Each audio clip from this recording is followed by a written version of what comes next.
అడవిలో ఏ జంతువేనా విశ్రాంతిలో ఉంటదా? అడవిలో ఏ జంతువేనా విశ్రాంతి ఉంటదా? ఏ క్షణం నన్ను బిక్క తింటదో అని అప్రమత్తంగా కళ్ళతో డేగ కళ్ళతో చూస్తుంటది ప్రతి జంతువు.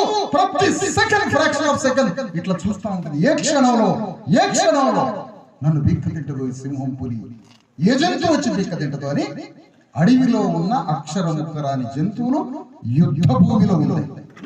కానీ మనం యుద్ధంలో లేవు. మనల్ని బిక్క తినే రాబందులు లాంటి శత్రువులు నీ ఊర్లో, నీవున్న ఊర్లో, నీ ముందే రెడ్డి రావులు మనల్ని బిక్క తింటే మనం విశ్రాంతిలో. కానీ అడవిలో ఉన్న జంతువు యుద్ధంలో. అంబేద్కర్ సిద్ధాంతం అంటే మనం యుద్ధంలో ఉండాలి. అదే అంబేద్కర్ సిద్ధాంతం. యుద్ధమే